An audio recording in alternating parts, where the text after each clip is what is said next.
It's early and cold on a mid-January morning in Vermont.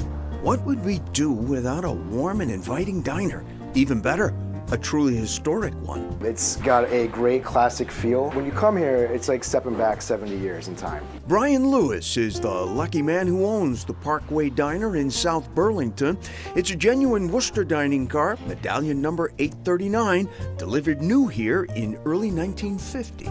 Not many of these left, right? There are 3 that I'm aware of in New England and 7 in the country. My staff loves it. Everyone that walks in through the door, they immediately feel like they're at home. Big smiles, great history. Food was pretty winning too.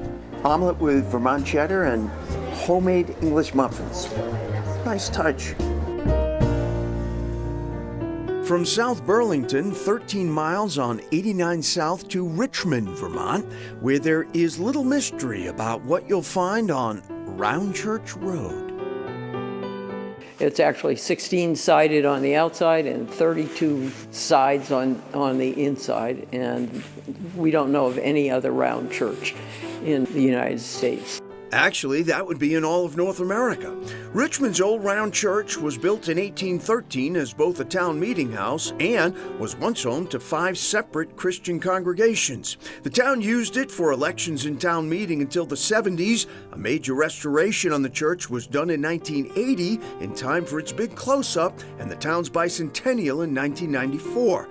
Now a National Historic Landmark and popular wedding and sledding venue, it's maintained by the Richmond Historical Society and volunteers like Fran Thomas, who all summer answers the perennial visitor question, why is it round? The real reason probably is that the head builder his parents lived in Claremont, New Hampshire, and there was a church in Claremont that had a semicircle round addition. Maybe, but the popular lore is that a church with no dark corners gave the devil no place to hide. Oh, absolutely, that's certainly what we tell our guests when people come to visit. Only minutes away, also in Richmond, we stopped in at one of Vermont's greatest ski stories. No, Cochran's will never be confused with Killington or Stowe. No impressive vertical drop, no aerial lifts, just simple surface ones. A small, no-frills lodge that's only about the basics, but look closely. No frills doesn't mean no fanfare. All of those racing bibs have been worn by several generations now of Cochran's, representing a small mountain of Olympic medals. It starts with Ginny and Mickey Cochran, father of 3 girls and a boy, who moved to a farmhouse with a hill in Richmond, Vermont, ready to encourage the family's love of skiing and racing. He felt like in order for us to do the best that we could, not to be the best in the world or anything like that, but just to do our best, that you needed to train more than just weekends during the winter. And so that was his dream, to put up a rope tow in the backyard. Dad's idea paid off. The Cochran kids became world-renowned skiers, winning Olympic medals, including Barbara Ann's gold in the slalom at Sapporo in 1972. The ski hill, meanwhile, became open to everyone. In 1998, the Cochran family ensured that it became the nation's first fully nonprofit ski area.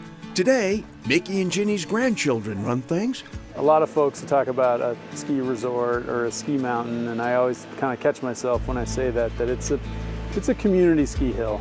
Indeed, it's a surviving example of a wonderful but vanishing Vermont tradition, small ski hills run by and for the local community, where the often impossible cost of skiing for many is no object.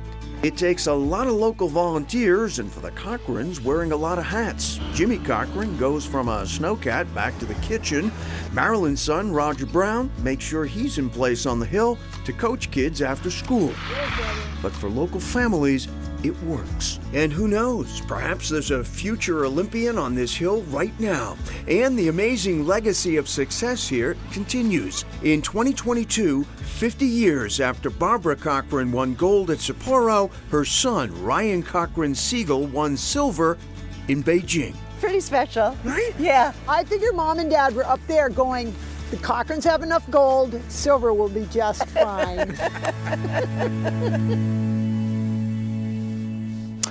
Two things worth noting. With the original 4 Cochran kids all being former Olympians and now 6 grandchildren making the U.S. ski team as well, they are indeed America's first family of skiing. And the Cochrans would be the first to point out that without their additional small army of local and community volunteers, the famed ski hill in Richmond, Vermont wouldn't survive as the rarity it is, one of the nation's few nonprofit ski areas. Well, up next, in pursuit of the Headless Horseman.